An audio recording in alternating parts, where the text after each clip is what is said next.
그것은 1979년 12월 12일 밤이었다. 박민수 대위는 잠들기 직전이었다. 전화벨이 울렸다. 지금 당장 본부로 와라. 긴급 상황이다. 목소리는 떨리고 있었다. 박민수는 군복을 입고 밖으로 나갔다. 서울의 겨울밤은 칼처럼 차가웠다. 본부 건물에 도착했을 때 그는 이상한 것을 봤다. 평소에는 한전한 건물이 군인들로 가득 차 있었다. 모두 무장하고 있었다. 복도에서 누군가 소리쳤다. 정승화 장군을 체포하라. 박민수의 심장이 멈췄다. 정승화는 대한민국 육군 참모총장이었다.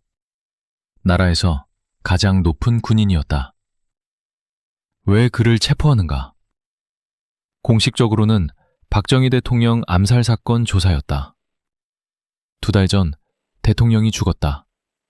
범인은 체포됐다. 모든 것이 끝난 것처럼 보였다. 비공식적으로는 다른 무언가가 일어나고 있었다. 복도 끝에서 한 남자가 서 있었다. 전두환 소장이었다. 그는 차를 마시고 있었다. 태연하게. 창밖에서는 총소리가 들렸다. 군인들이 서로 싸우고 있었다. 장군들이 끌려갔다. 일부는 피를 흘리고 있었다. 박민수는 벽에 기대서 서 있을 수밖에 없었다. 그의 다리가 떨렸다. 이것은 조사가 아니었다. 이것은 쿠데타였다. 전두환이 복도를 걸어왔다. 그의 눈은 차갑고 계산적이었다.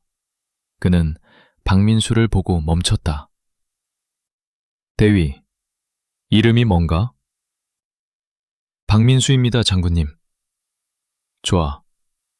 너는 정보장교지? 네, 장군님.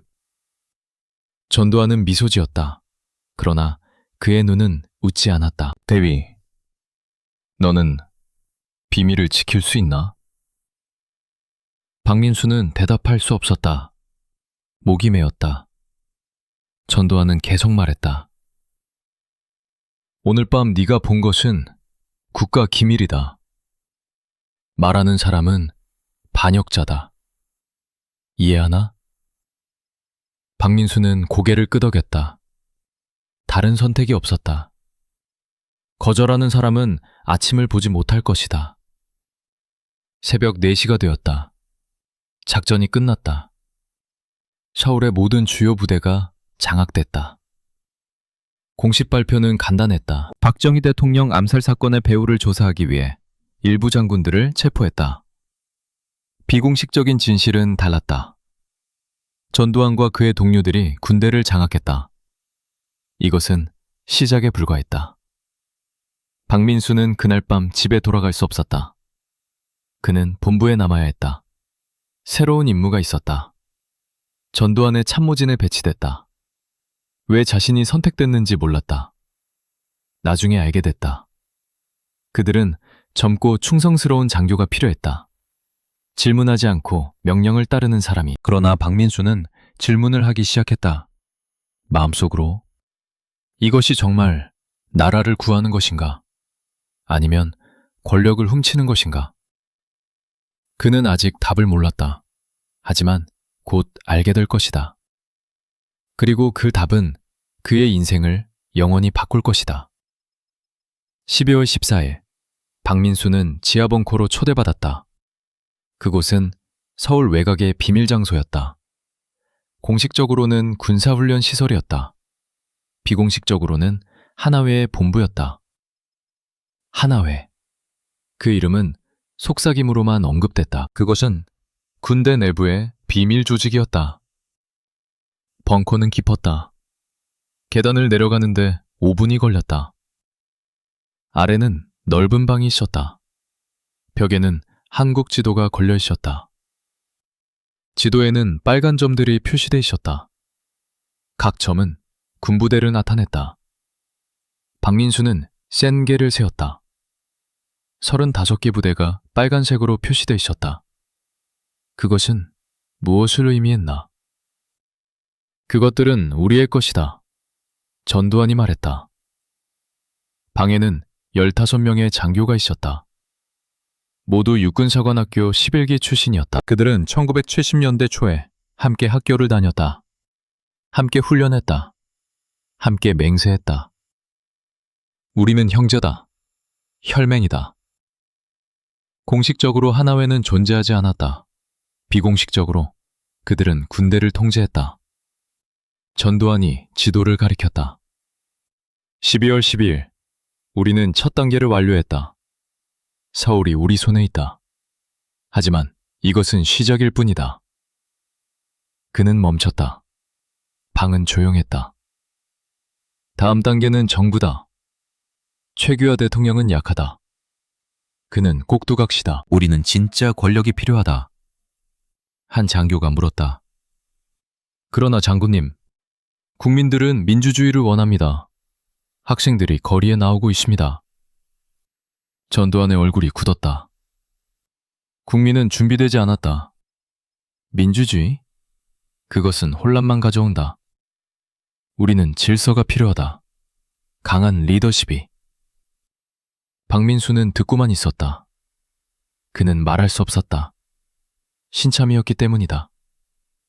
그러나 그의 마음은 떨렸다. 이것은 나라를 구하는 것이 아니었다. 이것은 권력을 훔치는 음모였다. 전두환이 계속 말했다. 1980년 5월까지 모든 것을 준비해야 한다. 그때 우리는 움직인다. 회의가 끝난 후 박민수는 한 문서를 봤다. 그것은 책상 위에 놓여 있었다. 제목은 불사조 작전이었다. 그는 재빨리 첫 페이지를 읽었다. 목표, 국가 권력의 완전한 장악. 단계 1, 군사 쿠데타. 단계 2, 비상계엄령 확대. 단계 3, 대통령 취임. 그리고 날짜가 있었다. 1976년 3월. 박민수의 손이 떨렸다. 1976년? 그것은 박정희가 죽기 3년 전이었다. 이것은 미리 계획된 것이었다. 대통령 암살은 기회가 아니었다. 그것은 구실이었다. 누군가 그를 불렀다. 대위, 뭐라고 있나? 박민수는 문서를 내려놓았다. 아무것도 아닙니다. 그는 방을 나갔다. 그러나 그는 알았다. 너무 많이 알았다. 밤에 박민수는 잠들 수 없었다. 그는 질문들을 생각했다. 전두환과 하나회는 얼마나 오래 이것을 계획했나? 박정희는 알고 있었나? 아니면 그도 그들의 장애물이었나? 그리고 가장 무서운 질문. 나는 이제 무엇을 해야 하나? 공식적으로 박민수는 충성스러운 장교였다. 명령을 따르는 사람. 비공식적으로 그는 이미 너무 많이 봤다. 그는 음모의 일부가 됐다. 벗어날 방법이 없었다. 하나회는 배신자를 용서하지 않았다. 그들의 맹세는 간단했다. 함께 살거나 함께 죽는다. 1980년 5월이 왔다. 봄이었다. 서울의 거리는 꽃으로 가득했다. 그러나 공기에는 긴장이 있었다. 대학생들이 매일 시위를 했다. 그들은 현수막을 들었다. 민주주의를 달라. 군사독재 반대. 그들의 목소리는 희망으로 가득했다. 박민수는 본부에서 모든 것을 지켜봤다. 그의 임무는 정보 수집이었다. 매일 그는 보고서를 작성했다. 어떤 대학에서 시위가 있었나? 몇 명이 참여했나? 누가 리더인가? 공식적으로 이것은 공공안전을 위한 것이었다. 비공식적으로 이것은 검은 명단이었다. 5월 11일, 박민수는 특별한 문서를 받았다. 제목은 비상계엄령 확대 계획이었다. 그는 그것을 읽기 시작했다. 목표, 정치활동 완전 금지, 대학 폐쇄, 언론 통제, 체포 목표, 최소 3만 명. 3만 명? 박민수는 다시 읽었다. 숫자가 변하지 않았다. 문서에는 이름들이 있었다. 교수들, 학생 리더들, 기자들, 정치인들, 심지어 목사들도 있었다. 각 이름 옆에는 체포, 구금 또는 감시라고 쓰여 있었다. 이것은 범죄자 명단이 아니었다. 이것은 국민 명단이었다. 자유를 원하는 사람들의. 5월 17일 밤이었다. 박민수는 본부에 있었다. 자정이 지났다. 전두환이 회의실에 들어갔다. 그의 얼굴은 결연했다. 오늘 밤 우리는 움직인다. 대통령이 비상계엄령 확대에 서명했다. 최규하 대통령은 서명했다. 그러나 선택이 있었나? 공식적으로 그는 여전히 대통령이었다. 비공식적으로 그는 인질이었다. 전두환과 하나회가 진짜 권력을 가졌다. 국회는 폐쇄될 것이다. 대학들도, 신문사들도. 한 장교가 물었다. 저항이 있으면 어떻게 합니까? 전두환의 대답은 짧았다. 진압한다. 무력으로. 자정이 지나자 명령이 내려갔다. 전국의 군부대가 움직이기 시작했다. 탱크들이 서울거리로 나왔다. 군인들이 대학 캠퍼스를 포위했다. 신문사 건물이 점령됐다. 5월 18일 새벽, 한국은 잠에서 깨어나 군사 독재를 발견했다.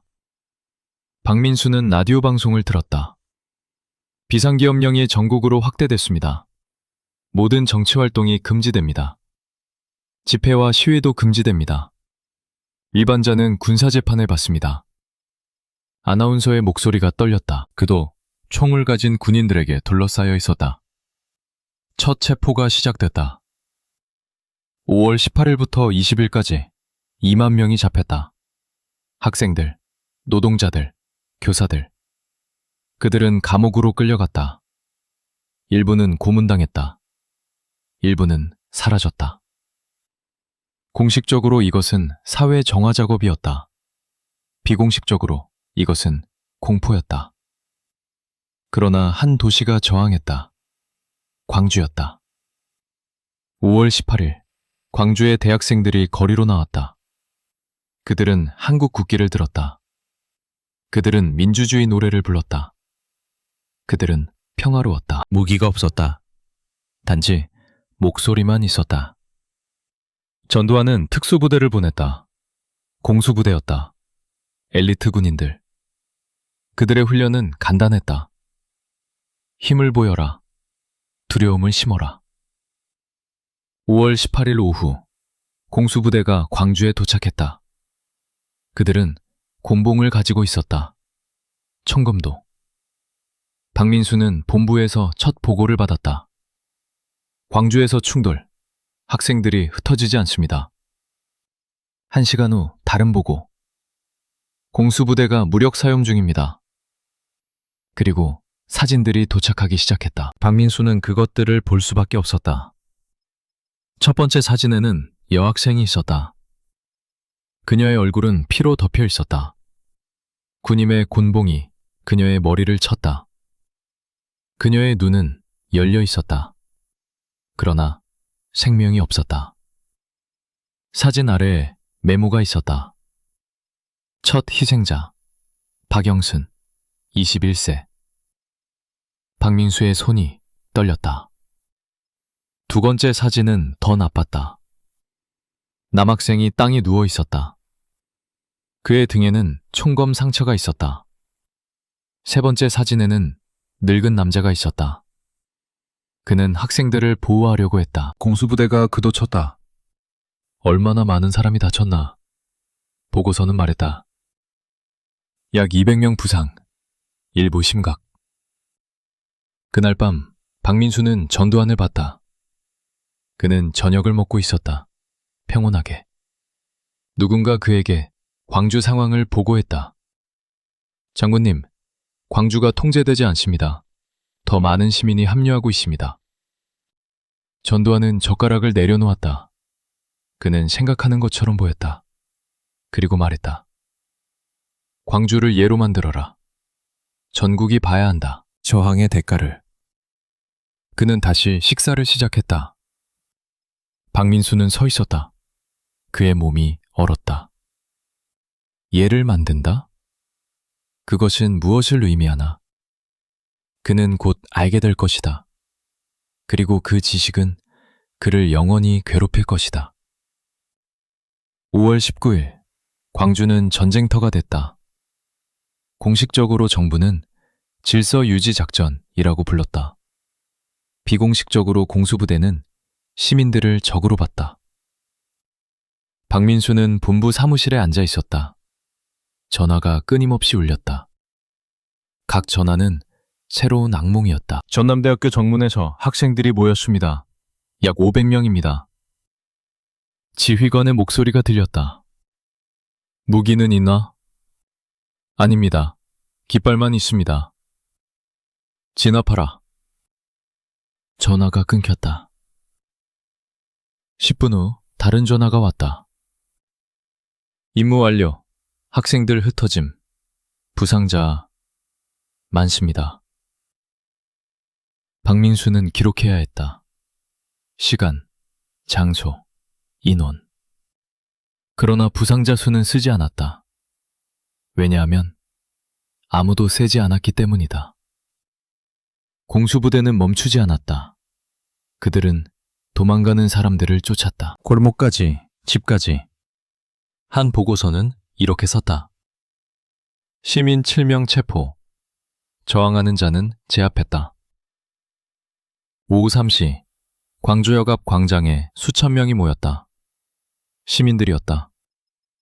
학생들뿐 아니라 택시기사, 상인, 주부들도 왔다. 그들은 무기가 없었다. 단지 분노가 있었다. 공수부대가 그들의 아이들을 때렸다. 그들은 더 이상 참을 수 없었다. 한 여성이 앞으로 나왔다. 그녀는 43살이었다. 이름은 김영자였다. 그녀의 아들은 전날 공수부대에게 맞았다. 아직도 병원에 있었다. 그녀는 소리쳤다. 우리 아이들이 무슨 죄를 지었나?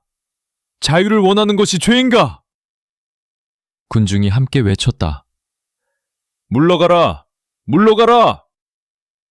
공수부대 지휘관은 전두환의 본부에 전화했다. 박민수가 받았다. 상황이 통제를 벗어났습니다. 군중이 흩어지지 않습니다. 어떻게 해야 합니까? 박민수는 대답할 수 없었다. 그는 전두환에게 전화를 넘겼다. 전두환은 듣고 있었다. 그의 얼굴은 변하지 않았다. 힘을 보여라. 어떤 수단을 써도 좋다. 전두환의 목소리는 차가웠다. 얼음처럼. 지휘관이 물었다. 장군님, 명확히 해주십시오. 실탄을 사용해도 됩니까? 잠깐의 침묵이 있었다. 그리고 전두환이 말했다. 네 판단에 맡긴다. 전화가 끊겼다. 박민수는 알았다. 네 판단은 승인이었다. 암묵적인. 공식적으로 명령이 없었다. 비공식적으로 허가가 떨어졌다. 1시간 후 첫 총성이 들렸다. 광주역 앞에서. 공수부대가 군중에게 발사했다. 처음에는 공중으로 경고 사격이었다. 그러나 사람들은 물러나지 않았다. 그리고 두 번째 사격이 왔다. 이번에는 사람들을 향해. 총알이 군중을 뚫었다. 첫 번째 희생자는 고등학생이었다. 김병철, 17세. 그는 친구들과 함께 있었다. 총알이 그의 가슴을 관통했다. 그는 즉시 쓰러졌다. 친구들이 그를 들어올렸다. 그의 셔츠는 피로 적셨다. 두 번째 희생자는 젊은 여성이었다. 최미선, 23세. 그녀는 간호사였다. 부상자를 돕고 있었다. 총알이 그녀의 목을 맞췄다. 그녀는 피를 토하며 쓰러졌다. 주변 사람들이 비명을 질렀다. 그러나 총소리가 더 컸다. 오후 5시까지 15명이 죽었다. 60명이 총상을 입었다. 사진들이 본부로 도착하기 시작했다. 박민수는 그것들을 봐야 했다. 그의 임무였기 때문이다. 첫 번째 사진. 거리에 쓰러진 시체들. 피가 아스팔트에 흘렀다. 두 번째 사진. 아버지가 죽은 아들을 안고 울고 있었다. 그의 얼굴은 고통으로 일그러졌다. 세 번째 사진. 여학생의 신발. 한쪽만, 다른 쪽은 도망가면서 벗겨졌다. 신발 옆에 핏자국이 있었다. 박민수의 손이 떨렸다. 그는 사진을 내려놓을 수 없었다. 계속 봐야 했다. 밤에 광주는 고요했다. 그러나 그것은 평화가 아니었다. 그것은 공포였다. 사람들은 집에 숨었다. 거리에는 공수부대만 있었다. 그들은 순찰했다. 군화 소리가 정막을 깼다.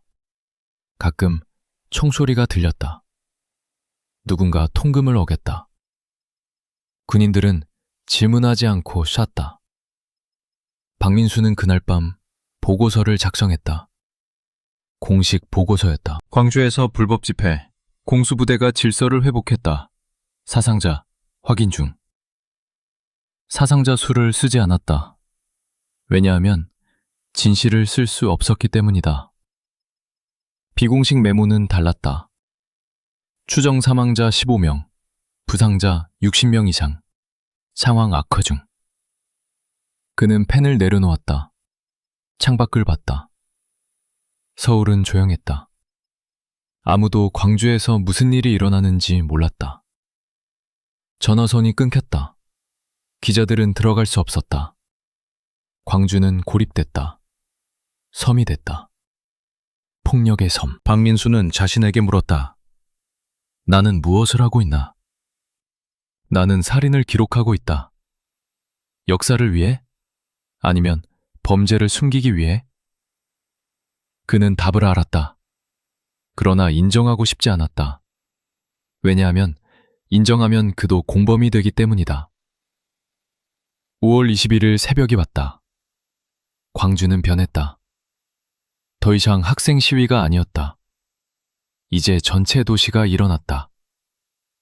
공식적으로 정부는 폭도들의 반란이라고 불렀다. 비공식적으로 시민들은 스스로를 방어하고 있었다. 왜냐하면 공수부대가 그들을 죽이고 있었기 때문이다.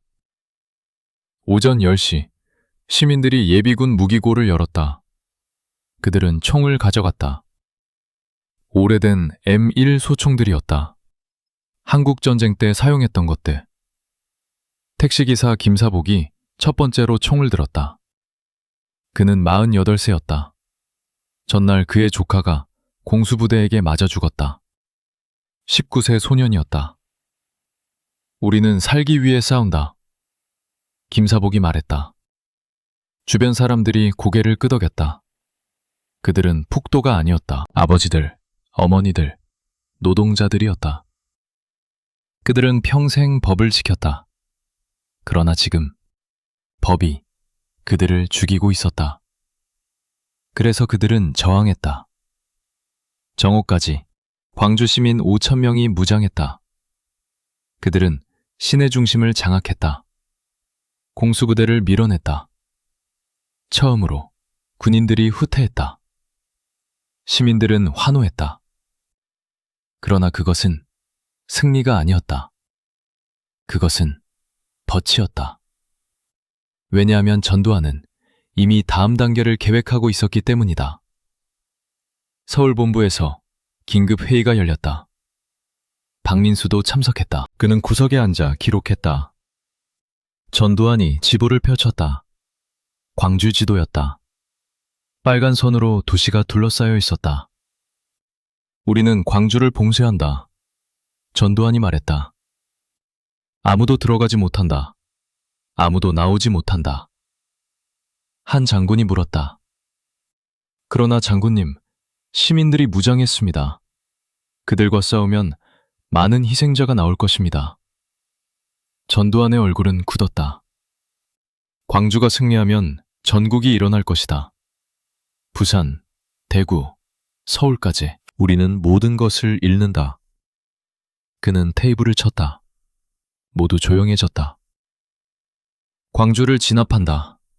완전히. 목격자 없이. 목격자 없이? 박민수는 그 단어를 다시 생각했다. 무슨 뜻인가? 한 참모가 물었다. 정확히 무슨 말씀이십니까? 전두환은 그를 똑바로 봤다. 네가 생각하는 그대로다. 회의 후 박민수는 작전 명령서를 받았다. 그것은 1급 비밀이었다. 그는 혼자 사무실에서 읽었다. 작전명, 화려한 휴가, 목표, 광주 무장반란 진압, 병력 2만 명, 장비, 탱크, 헬리콥터, 장갑차. 작전 시간 5월 27일 새벽 4시. 그리고 특별 지시사항이 있었다. 실탄 사용 승인, 저항하는 자는 제거, 시체 수거 후 매장, 언론 통제 철저히. 박민수는 다시 읽었다. 시체 수거 후 매장. 그것은 무엇을 의미하나? 그들은 시민들을 죽이고 묻을 것이다. 마치 쓰레기처럼. 그의 손에서 종이가 떨어졌다. 그날 밤 박민수는 다른 문서를 봤다. 그것은 책상 위에 있었다. 누군가 잊고 간 것이었다. 제목은 예상 사상자 수였다. 그는 열어봤다. 보수적 추정 200명 사망, 현실적 추정 500명에서 1000명, 최악의 경우 2000명 이상. 숫자 옆에 메모가 있었다. 공식 발표는 축소할 것, 목표 100명 이하로 보고. 이것은 미리 계획된 것이었다. 그들은 얼마나 많은 사람이 죽을지 알았다. 그리고 그 숫자를 숨길 계획도 세웠다. 박민수는 문서를 복사했다. 위험했다. 그러나 그는 해야 했다. 누군가는 진실을 기억해야 했다. 5월 22일, 광주는 짧은 평화를 누렸다. 공수부대가 떠났다. 시민들이 도시를 통제했다. 그들은 무장했지만 질서를 유지했다. 약탈이 없었다. 범죄도 없었다. 그들은 교대로 순찰했다. 음식을 나눴다. 부상자를 치료했다. 한 여학생, 박경순이 기록했다. 그녀는 20세였다. 역사학과 학생이었다. 오늘 광주에서 진짜 민주주의를 봤다. 정부 없이도 사람들은 서로 돌봤다. 이것이 우리가 원하는 세상이다. 그러나 그녀는 몰랐다. 이것은 마지막 평화였다. 같은 날 전두환은 미국 대사를 만났다. 공식적으로 예방 방문이었다. 비공식적으로 전두환은 허가를 구했다. 광주 상황은 심각합니다. 군사작전이 필요합니다. 미국 대사는 말했다. 우리는 한국 내정에 간섭하지 않습니다. 그러나 공산주의 위협은 심각하게 봅니다. 그것은 초록불이었다. 미국은 반대하지 않을 것이다. 공식적으로 그들은 모른다. 비공식적으로 그들은 승인한다. 왜냐하면 전두환은 반공이었기 때문이다. 그리고 냉전 시대에 그것이 가장 중요했다. 민주주의보다. 박민수는 그 만남의 요약을 읽었다. 그는 이해했다. 광주는 혼자였다. 도움이 오지 않을 것이다. 서울이 모른다. 세계가 모른다. 미국도 눈을 감는다. 광주는 버려졌다. 그리고 폭풍이 오고 있었다. 밤에 박민수는 라디오를 들었다. 광주의 지하방송이었다. 한 남자가 말했다. 시민 여러분, 우리는 두렵지 않습니다. 우리는 정의를 위해 싸웁니다. 정부가 우리를 공격하면 우리는 끝까지 저항할 것입니다. 목소리는 떨렸다. 그러나 결연했다. 박민수는 알았다. 그들은 죽을 것이다. 용감하게. 그러나 죽을 것이다. 왜냐하면 전두환은 자비가 없었기 때문이다. 그에게 광주는 문제였다. 문제는 제거돼야 했다. 어떤 대가를 치르더라도. 5월 27일 새벽 4시 작전이 시작됐다. 박민수는 본부 통신실에 있었다. 그의 임무는 무전을 모니터하는 것이었다. 모든 보고를 기록하는 것. 그는 헤드폰을 꼈다. 잡음이 들렸다. 그리고 첫 목소리가 왔다. 알파팀, 위치 도달. 진입 준비 완료. 브라보팀, 북쪽 진입로 확보. 찰리팀, 탱크 배치 완료. 하나씩 부대들이 보고했다. 2만 명의 군인들이 광주를 포위했다. 공식적으로 이것은 평화 유지 작전이었다. 비공식적으로 이것은 학살이었다.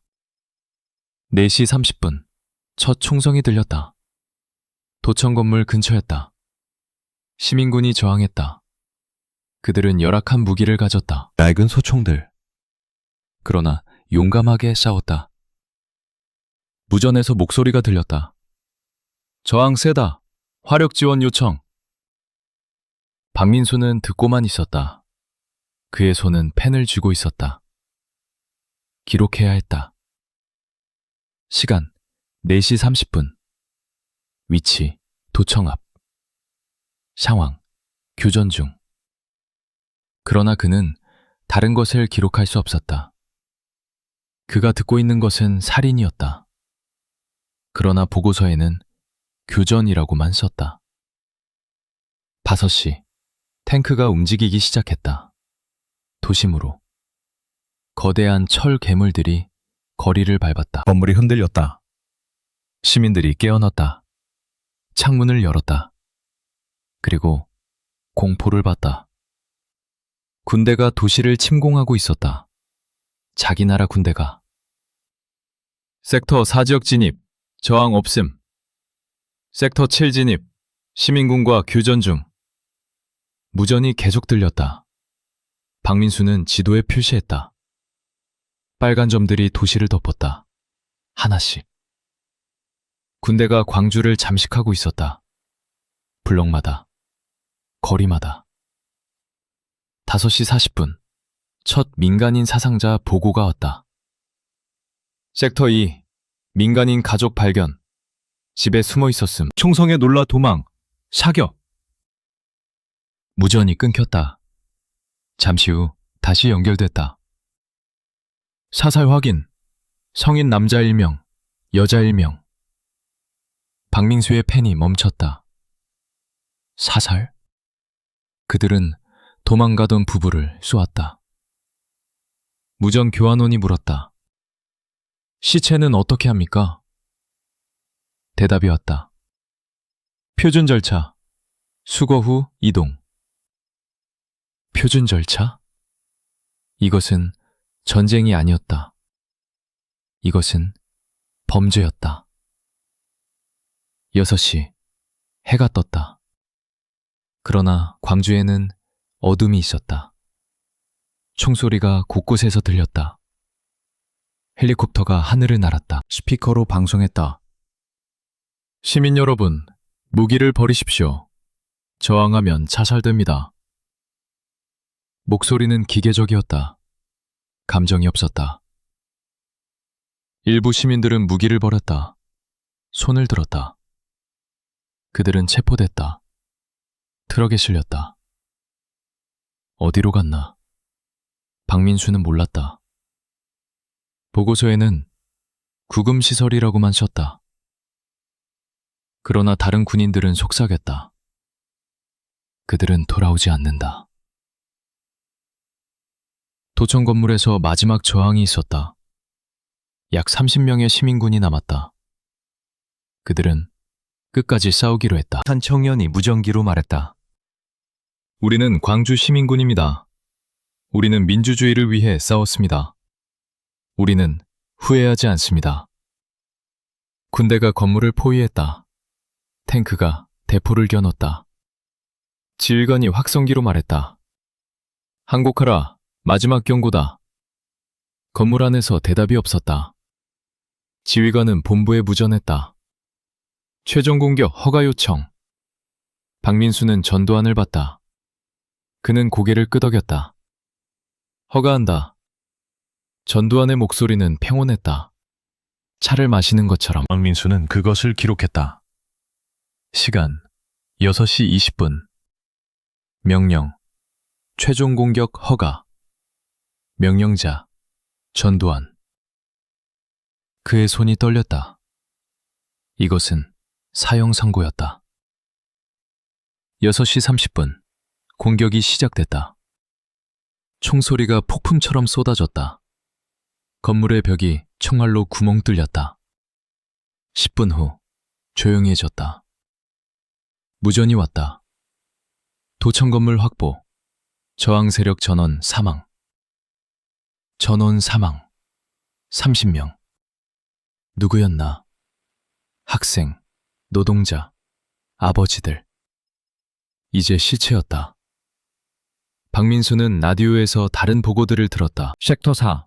학교 건물에서 시민군 15명 사살. 섹터 6. 골목에서 도망가던 시민 8명 사살. 섹터 9. 집에 숨었던 가족 체포. 남자는 저항. 사살. 숫자가 쌓였다. 10명, 20명, 50명. 정오까지 100명이 넘었다. 공식 집계는 다르게 기록됐다. 교전 중 사망 54명. 나머지 50명은 어디 갔나? 보고서에 없었다. 그들은 존재하지 않게 됐다. 오후 3시, 작전이 거의 끝났다. 광주는 다시 군대 손에 있었다. 거리는 비었다. 시체가 곳곳에 있었다. 군 트럭이 다녔다. 시체를 수거했다. 어디로 가져갔나? 한 무전이 답했다. 망월동 묘지로 이송. 일괄 매장 예정. 일괄 매장? 박민수는 이해했다. 집단 무덤이었다. 이름 없이, 표시 없이. 시체를 던져놓고 흙으로 덮을 것이다. 마치 그들이 살지 않았던 것처럼. 그는 메모를 했다. 비밀 메모였다. 망월동, 집단 매장. 언젠가 누군가 파야 할 것이다. 저녁 6시, 전두환이 공식 발표를 했다. 텔레비전에 나왔다. 그의 얼굴은 엄숙했다. 친애하는 국민 여러분, 광주에서 불순 세력의 반란이 있었습니다. 우리 군은 질서를 회복했습니다. 사상자는 최소화됐습니다.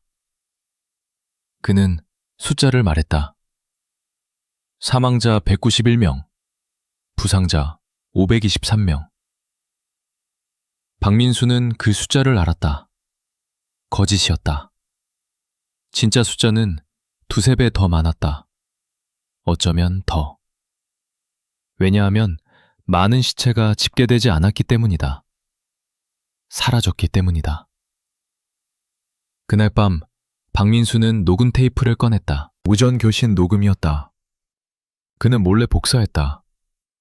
그 안에 진실이 있었다. 전두환의 목소리도. 광주를 진압하라. 목격자 없이. 그리고 지휘관들의 목소리. 시체 매장 완료. 민간인 사살 확인. 박민수는 테이프를 숨겼다. 책장 뒤에.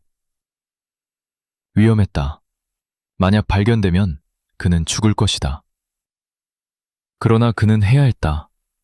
왜냐하면 언젠가 진실이 나와야 하기 때문이다. 광주는 잊혀져서는 안 됐다. 죽은 자들은 기억되어야 했다. 그는 창밖을 봤다. 서울은 평화로웠다. 아무 일도 없었던 것처럼. 사람들은 저녁을 먹었다. 텔레비전을 봤다. 웃었다. 그들은 몰랐다. 100km 떨어진 곳에서 수백 명이 죽었다는 것을. 그들의 나라, 군대에게. 박민수는 자신에게 물었다. 나는 무엇인가? 기록자인가?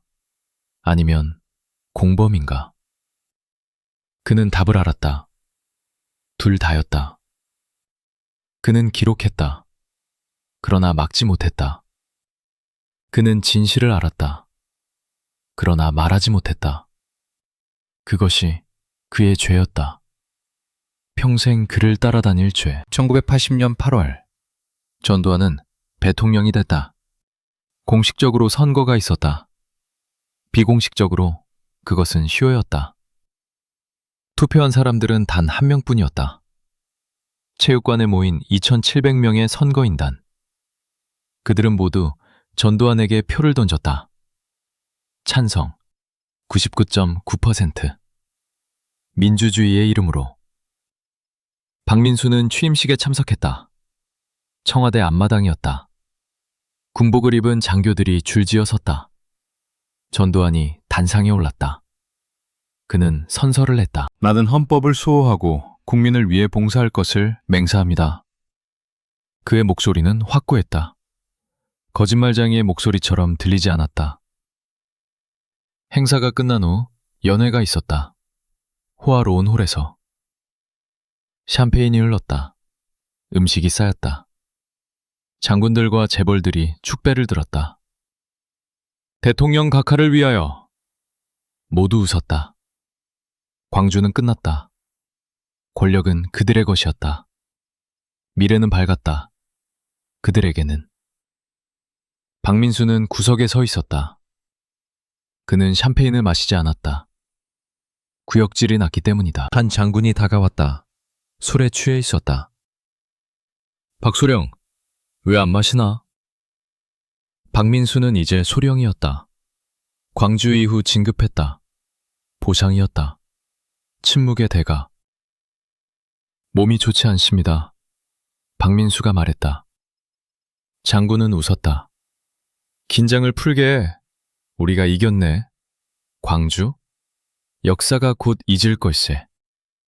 그는 박민수의 어깨를 두드렸다. 자네는 운이 좋아. 우리 팀에 있으니까. 그리고 비틀거리며 가버렸다. 박민수는 화장실로 갔다. 세면대에 기대서 토했다. 아무것도 나오지 않았다. 그는 아침부터 먹지 않았다. 그러나 구역질은 멈추지 않았다. 거울을 봤다. 낯선 사람이 그를 봤다.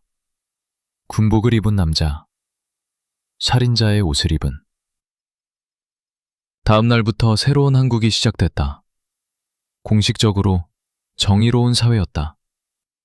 비공식적으로 공포의 나라였다. 광주는 공산주의 반란으로 기록됐다. 교과서에 그렇게 썼다. 학생들이 배웠다. 시민군은 폭도였다고. 군대는 영웅이었다고. 생존자들은 침묵해야 했다. 광주에서 살아남은 사람들. 그들이 진실을 말하면 체포됐다. 국가전복 선동죄로. 감옥에 갔다. 어떤 사람들은 고문당했다. 네가 본 것을 잊어라. 아무 일도 없었다. 고문관이 말했다. 전기 충격을 주면서. 박민수는 이제 청와대에서 일했다. 정부 보안실이었다. 그의 임무는 감시였다. 광주 관련자들을 추적하는 것. 매일 그는 파일을 받았다. 이름, 주소, 가족관계. 이 사람들을 주시하라. 움직임을 보고하라. 리스트는 길었다. 학생 리더였던 사람들, 시민군에 참여했던 사람들, 심지어 가족들도. 한 파일에는 여자 이름이 있었다. 박경순, 20세. 역사학과 학생. 광주 봉기 당시 기록을 남겼다. 현재 실종. 실종? 박민수는 그 단어를 알았다. 그것은 죽었거나 숨었거나를 의미했다. 공식적으로 찾고 있다. 비공식적으로 찾으면 제거할 것이다. 그는 파일을 닫았다. 보고하지 않기로 했다. 작은 반항이었다. 무의미했다. 그러나 그는 해야 했다. 1981년 봄, 박민수는 여자를 만났다. 그녀는 광주에서 왔다. 서울로 피신했다. 이름은 김순자였다. 52세. 그녀의 아들이 광주에서 죽었다. 21살이었다. 공수부대가 거리에서 쐈다. 등에 3발. 그녀는 청와대 앞에 왔다. 무릎을 꿇었다. 제 아들의 시체를 돌려주세요. 그녀는 소리쳤다. 경비병이 그녀를 끌어냈다. 박민수는 창문에서 봤다. 그녀의 눈이 그를 봤다. 그 눈에는 분노가 없었다. 슬픔만 있었다. 그것이 더 나빴다. 그날 밤 박민수는 기록을 찾았다. 김순자의 아들, 이름은 김철수였다. 파일이 있었다. 5월 21일 사망, 교전 중. 사진도 있었다. 젊은 남자의 시체, 얼굴이 땅을 향했다. 등에 총상 3개. 그들은 그의 등을 쐈다. 도망가는 사람을. 보고서에는 다른 것도 있었다. 시체 수거, 망월동 공동묘지 제3구역 매장. 번호도 있었다. 무명 시체 237번. 김철수는 이름을 잃었다. 숫자가 됐다. 박민수는 그 주소를 메모했다. 작은 종이에, 몰래. 다음 날 그는 김순자를 찾았다. 그녀는 서울역 근처 족방에 살았다. 문을 두드렸다. 그녀가 열었다. 그를 보고 놀랐다. 누구십니까? 저는 도와드리고 싶습니다. 박민수가 말했다.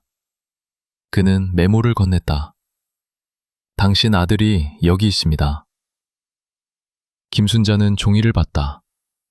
손이 떨렸다. 정말입니까? 제 철수가? 눈물이 흘렀다. 감사합니다. 정말 감사합니다. 박민수는 아무 말도 할 수 없었다. 무슨 말을 하겠는가? 미안하다고? 그의 잘못이 아니라고? 그러나 그는 공범이었다. 그는 돌아섰다. 가려고 했다. 김순자가 물었다. 당신은 누구십니까? 왜 도와주십니까? 박민수는 대답하지 않았다. 그냥 갔다. 복도를 내려갔다. 그의 눈에 눈물이 고였다. 처음으로. 광주 이후 처음으로 그는 울었다. 그러나 청와대에서는 축제가 계속됐다. 전두환은 웃었다. 외국 대통령들을 만났다. 미국 대통령 레이건이 왔다. 그들은 악수했다. 한국은 중요한 동맹입니다. 레이건이 말했다. 광주? 언급되지 않았다. 민주주의? 말뿐이었다. 재벌들은 돈을 벌었다. 전두환에게 뇌물을 줬다. 공식적으로 정치 기부금이었다. 비공식적으로 보호비였다. 그들은 정부 계약을 받았다. 세금을 피했다. 노동자를 억압했다. 군대가 그들을 보호했다. 파업하면 군인이 왔다. 박민수는 모든 것에 봤다. 그는 서류를 처리했다. 뇌물 리스트, 비자금 계좌, 해외 송금. 수십억 원이 움직였다. 스위스 은행으로, 전두환의 가족 명의로. 그들은 나라를 팔고 있었다. 그리고 아무도 막을 수 없었다. 1984년 박민수는 광주 가족 모임에 대한 보고서를 받았다. 망월동 묘지에서 불법 집회, 참가자 약 100명, 대부분 희생자 가족, 주시 필요. 그들은 무덤을 찾아갔다. 이름 없는 무덤들을. 꽃을 놓았다. 눈물을 흘렸다. 보고서는 계속됐다. 주요 인물 박경순 모 62세 아들 5월 27일 사망 매년 방문 다른 가족들과 접촉 잠재적 위험인물 위험인물? 그녀는 슬픔에 빠진 어머니였다. 그러나 정부에게 슬픔은 위험이었다. 기억은 반역이었다. 박민수는 그 파일들을 숨겼다. 보고하지 않았다. 점점 더 많이 숨겼다. 그의 책상 서랍에 비밀 파일이 쌓였다. 증거들이었다. 명령서, 금융기록, 사진들. 언젠가 필요할 것이다. 그는 믿었다. 진실은 나올 것이라고. 그러나 매일 밤 그는 악몽을 꿨다. 광주의 거리, 피로 물든. 시체들이 그를 봤다. 왜 침묵했나? 그들이 물었다. 그는 대답할 수 없었다. 꿈에서 깨어나면 땀으로 젖어 있었다. 그는 알았다. 이것은 벌이라고. 평생 가야 할. 1981년부터 87년까지 7년이 흘렀다. 역사는 그것을 50시대라고 불렀다. 제5공화국. 공식적으로 평화와 번영의 시대였다. 비공식적으로 피와 침묵의 시대였다. 박민수는 그 모든 것을 봤다. 이제 그는 중령이었다. 더 많은 비밀에 접근할 수 있었다. 청와대 지하에는 특별한 방이 있었다. 제5실이라고 불렸다. 그곳에서 고문이 일어났다. 공식적으로 존재하지 않았다. 비공식적으로 모두 알았다. 정치범들이 거기 갔다. 들어갈 때는 걸었다. 나올 때는 기어 나왔다. 어떤 사람들은 나오지 못했다. 박민수는 한 번 그곳에 갔다. 서류를 전달하러. 복도에서 비명을 들었다. 남자의 목소리였다. 제발, 더 이상은. 전기 소리가 들렸다. 지지직. 비명이 더 커졌다. 박민수는 빨리 걸었다. 도망치듯이. 문 앞에 경비병이 서 있었다. 그는 박민수에게 물었다. 서류? 박민수가 건넸다. 경비병이 문을 열었다. 잠깐 안이 보였다. 의자에 묶인 남자. 발라의 몸. 전선이 연결돼 있었다. 손가락에, 발가락에, 성기에. 고문관이 실치를 잡고 있었다. 문이 닫혔다. 박민수는 숨을 쉴 수 없었다. 복도를 달렸다. 화장실에 가서 토했다. 이것이 정의로운 사회였다. 이것이 전두환의 한국이었다. 법의 이름으로 범죄를 저질렀다. 국가의 이름으로 테러를 했다. 얼마나 많은 사람이 고문당했나. 공식 기록은 없었다. 비공식적으로 수천 명이었다. 박민수는 리스트를 봤다. 이름들이 끝없이 이어졌다. 대학생, 노동자, 기자, 교수, 목사. 죄목은 간단했다. 국가보안법 위반. 그것은 모든 것을 의미할 수 있었다. 한 파일이 박민수의 눈에 띄었다. 이름, 박종철. 나이, 21. 죄목, 불법 집회 조직. 체포일, 1987년 1월 14일. 그리고 마지막 줄. 신문중 사망, 1월 14일 오전 11시. 사망? 어떻게? 창세 보고서를 찾았다. 물고문 중 심장마비, 즉사. 물고문? 그들은 21세 학생을 익사시켰다. 신문실에서 질문에 답하지 않는다고. 사진도 있었다. 박종철의 얼굴. 죽기 전. 웃고 있었다. 평범한 청년이었다. 박민수는 그 파일을 복사했다. 위험했다. 그러나 해야 했다. 이것은 증거였다. 그들의 범죄를. 그는 파일을 숨겼다. 다른 서류들과 함께. 그의 아파트 천장에. 특별히 만든 공간에. 정부는 박종철의 죽음을 숨기려 했다. 공식 발표는 간단했다. 신문 중 쇼크사.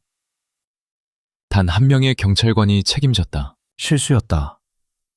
그가 말했다. 그는 2년 징역을 받았다. 실제로는 6개월 만에 풀려났다. 그러나 진실이 새어나갔다. 한 의사가 양심 선언을 했다. 부검 결과 폭력적 물고문의 흔적. 기자들이 파헤치기 시작했다. 학생들이 거리로 나왔다. 박종철을 기억하라. 시위가 커졌다. 정부는 패닉 상태였다. 박민수는 회의에 참석했다. 전두환이 말했다. 이것을 진압해야 한다. 강력하게. 그러나 한 참모가 반대했다. 카카, 이미 전국이 알고 있습니다. 더 억압하면 폭발할 것입니다. 전두환의 얼굴이 붉어졌다. 그럼 어떻게 하라는 건가? 그냥 두자는 건가? 침묵이 흘렀다. 모두 두려웠다. 그의 분노를. 마침내 한 장군이 말했다. 시간을 벌어야 합니다. 일단 진정시키고 나중에 처리합시다. 나중에 처리는 무엇을 의미했나? 박민수는 알았다. 더 많은 체포, 더 많은 고문, 더 많은 죽음. 그러나 이번에는 달랐다. 사람들이 더 이상 두려워하지 않았다. 광주의 기억이 돌아왔다. 7년 동안 억눌렸던 분노가 폭발했다. 5월에 전국이 들끓었다. 서울, 부산, 대구, 광주. 모든 도시에서 시위가 일어났다. 독재 타도, 민주주의 쟁취. 수십만 명이 거리에 나왔다. 공식적으로 정부는 불법 시위라고 불렀다. 비공식적으로 혁명이었다. 박민수는 명령을 받았다. 시위 주모자 명단 작성, 체포 준비. 리스트가 왔다. 3,000명이 넘었다. 그들을 모두 잡을 것인가? 다시 광주를 반복할 것인가?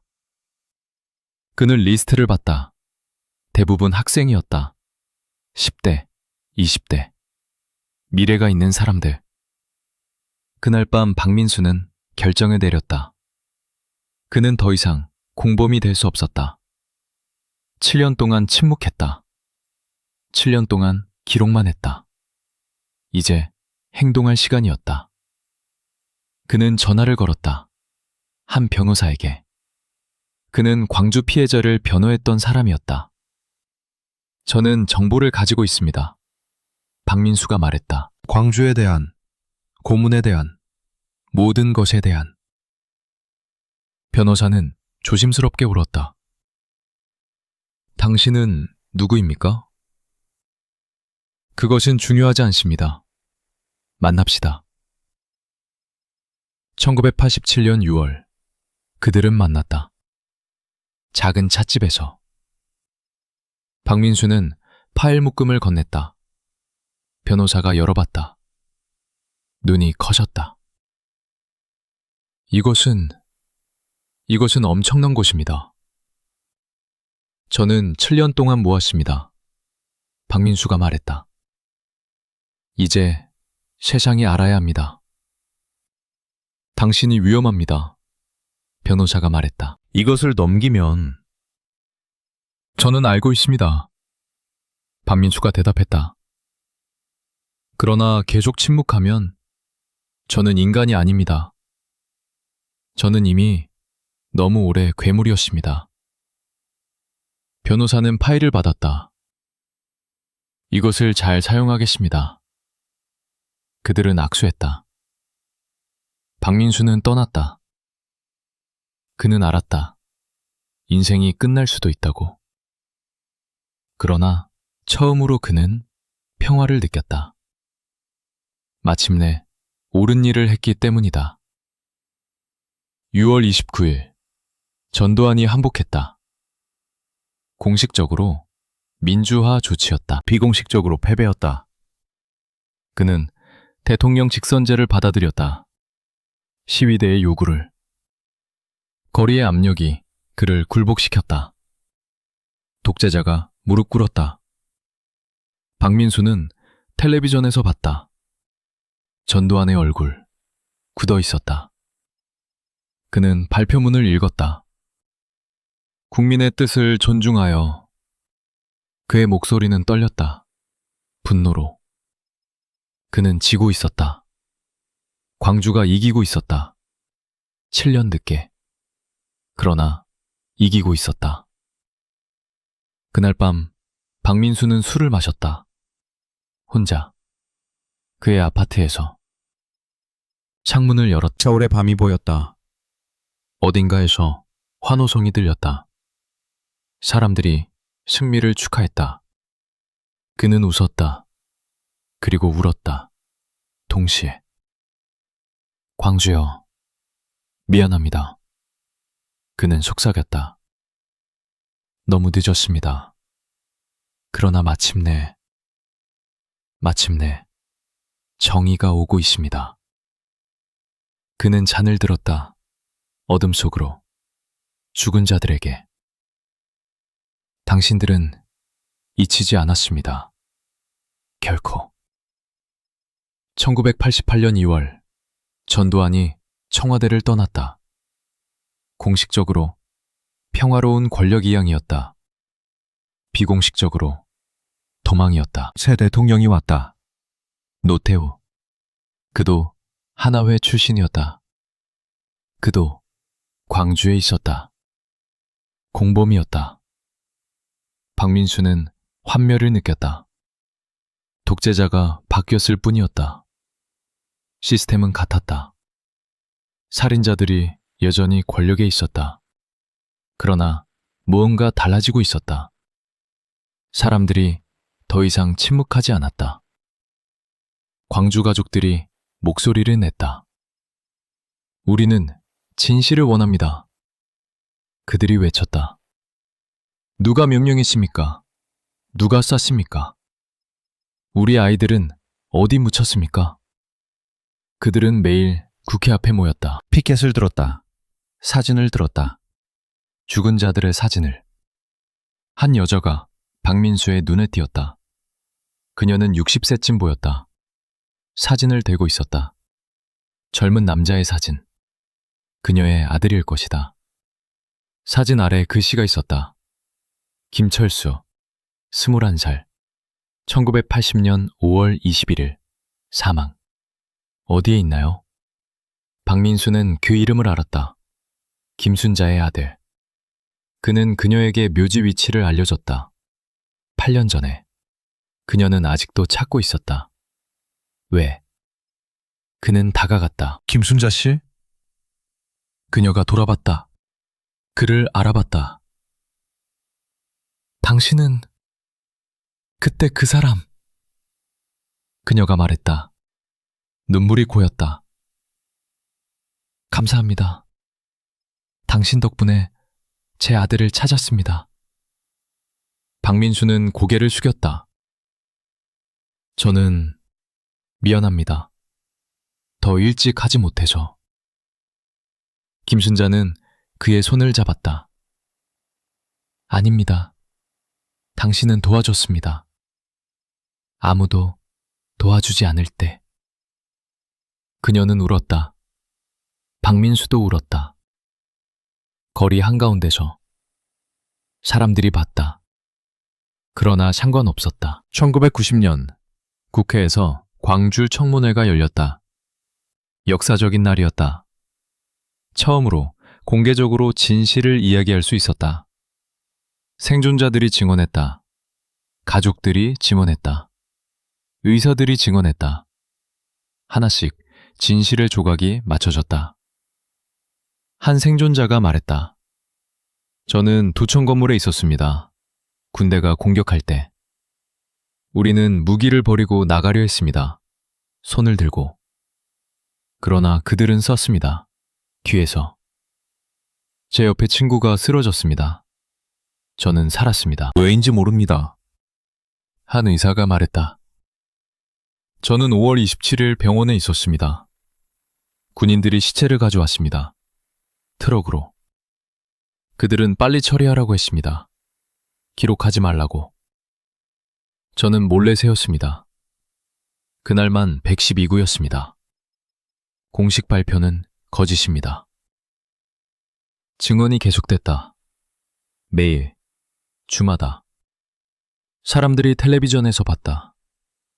처음으로 그들은 광주가 무엇이었는지 알았다. 공산주의 반란이 아니었다. 민주주의 투쟁이었다. 사륙이었다. 박민수도 증언을 준비했다. 변호사들이 그를 불렀다. 당신은 내부자였습니다. 당신의 증언이 중요합니다. 그는 동의했다. 1996년 6월 11일, 그는 법정에 섰다. 전국이 지켜봤다. 저의 이름은 박민수입니다. 그가 시작했다. 1979년부터 88년까지 저는 군 정보기관에서 일했습니다. 저는 광주에 대한 모든 것을 알고 있습니다. 왜냐하면 저는 기록했기 때문입니다. 방이 조용해졌다. 그는 계속했다. 1980년 5월 21일 밤 전두환 장군은 명령을 내렸습니다. 광주를 진압하라. 목격자 없이. 그는 멈췄다. 숨을 쉬었다. 저는 그 명령을 들었습니다. 저는 기록했습니다. 그리고 저는 침묵했습니다. 저는 무전교신을 들었습니다. 지휘관들이 보고했습니다. 민간인 사살, 시체 매장, 흔적 제거. 매일, 매시간 저는 들었습니다. 그리고 아무것도 하지 않았습니다. 그의 목소리가 떨렸다. 판사가 물었다. 증거가 있습니까? 박민수는 가방을 열었다. 테이프를 꺼냈다. 이것은 5월 21일 밤 무전교신 녹음입니다. 전두환의 목소리가 있습니다. 법정이 술렁였다. 테이프가 재생됐다. 잡음이 들렸다. 그리고 목소리. 차갑고 명확한. 광주를 진압하라. 목격자 없이. 이것은 명령이다. 전두환의 목소리였다. 부정할 수 없었다. 증거였다. 다른 목소리들도 들렸다. 섹터 4, 시체 매장 완료. 섹터 7, 민간인 제거 확인. 본부, 작전 성공적. 사상자 추정 800명 이상. 800명. 공식 발표의 4배였다. 방이 침묵에 잠겼다. 사람들이 울었다. 광주 가족들이 울었다. 16년을 기다렸다. 진실을 위해. 이제 그들은 들었다. 자기 귀로. 누가 명령했는지, 얼마나 많은 사람이 죽었는지. 박민수는 계속 말했다. 저는 또한 재정 기록을 가지고 있습니다. 전두환과 그의 가족이 받은 뇌물 수백억 원입니다. 스위스 계좌번호도 있습니다. 그는 서류를 제출했다. 두꺼운 파일이었다. 저는 17년 동안 이것을 숨겼습니다. 저는 겁쟁이였습니다. 저는 침묵했습니다. 그래서 저도 유죄입니다. 그는 판사를 봤다. 저를 처벌하십시오. 그러나 먼저 그들을 처벌하십시오. 명령한 사람들을, 살인자들을. 증언이 끝났다. 박민수는 자리에 앉았다. 그는 비어 있었다. 모든 것을 쏟아냈다. 17년의 비밀을, 17년의 죄책감을. 이제 끝났다. 세상이 알았다. 법정을 나올 때 김순자가 기다리고 있었다. 그녀는 그를 껴안았다. 감사합니다. 제 아들의 목소리를 들려줘서. 저는 이제 알아요. 그가 영웅이었다는 것을. 박민수는 울었다. 다시. 그날 밤 뉴스가 온 나라를 뒤덮었다. 전두환, 광주 학살 명령 증거 확보. 헤드라인이었다. 사람들이 거리로 나왔다. 촛불을 들었다. 정의를 실현하라. 17년 만에 광주가 승리하고 있었다. 박민수는 집에 혼자 있었다. 텔레비전을 껐다. 창문을 열었다. 서울의 밤을 봤다. 어딘가에서 노래가 들렸다. 이물리한 행진곡, 광주의 노래였다. 그는 따라 불렀다. 조용히, 눈물과 함께.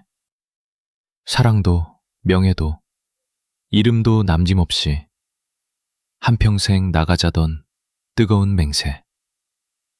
그는 노래했다. 죽은 자들을 위해, 광주를 위해, 그리고 자신의 죄를 씻기 위해. 비록 영원히 씻기지 않을지라도. 1996년 8월 26일 서울지방법원. 역사적인 날이었다. 전두환이 피고석에 앉았다. 한때 대통령이었던 남자. 이제 죄인이었다. 공식적으로 혐의는 매란죄, 반란죄, 살인죄였다. 비공식적으로 광주였다. 마침내 법정에 섰다. 박민수는 방청석에 앉아 있었다. 그의 증언 후 3개월이 지났다. 그는 군대에서 해고됐다. 공식적으로 명예제대였다. 비공식적으로 추방이었다. 그러나 그는 신경 쓰지 않았다. 그는 자유로웠다. 처음으로. 전두환이 법정에 들어왔다. 그는 늙어 보였다. 65세. 수의를 입었다. 머리가 희끗했다. 그러나 그의 눈은 여전히 차갑했다. 그는 판사를 봤다. 그리고 방청석을 봤다. 광주 가족들이 거기 있었다. 그는 그들을 봤다. 표정이 변하지 않았다. 검사가 기소장을 읽었다.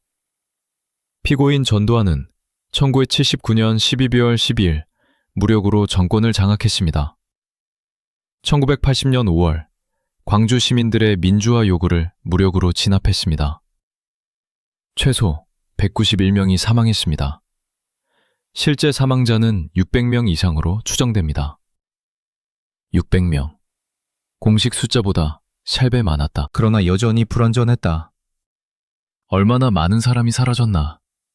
얼마나 많은 시체가 아직도 묻혀있나? 아무도 정확히 알지 못했다. 왜냐하면 전두환과 그의 부하들이 증거를 파괴했기 때문이다. 판사가 물었다. 피고인, 광주 발포 명령을 내렸습니까?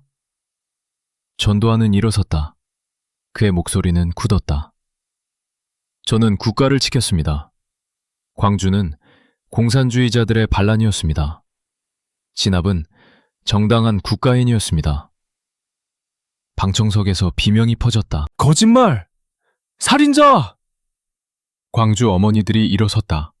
판사가 망치를 두드렸다. 조용히 하십시오. 그러나 어머니들은 멈추지 않았다. 제 아들을 돌려주세요.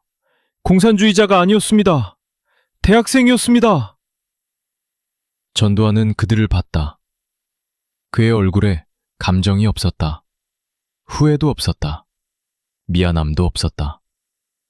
그는 믿었다. 자신이 옳다고. 16년 후에도 박민수는 그것을 봤다. 그리고 이해했다. 전두환은 결코 사과하지 않을 것이다. 왜냐하면 그는 죄책감을 느끼지 않기 때문이다. 재판은 3개월 동안 계속됐다. 증인들이 왔다. 군인들이 증언했다. 저는 명령을 따라 썼을 뿐입니다. 지휘관들이 증언했다. 저는 상부의 지시를 받았습니다. 모두 책임을 회피했다. 모두 희생양을 찾았다. 그러나 증거는 명확했다. 박민수의 테이프, 문서, 사진들. 모든 것이 전두환을 가리켰다. 그는 명령했다. 그는 승인했다. 그는 은폐했다. 최고 책임자였다. 도망갈 곳이 없었다. 12월 3일 판결이 내려졌다. 법정이 가득 찼다. 전국이 텔레비전을 켰다. 판사가 판결문을 읽었다. 피고인 전두환은 내란 수괴죄, 내란 목적 살인죄로 유죄를 인정합니다. 형량은 사형입니다. 사형. 방청석에서 환호가 터졌다. 광주 가족들이 껴안고 울었다.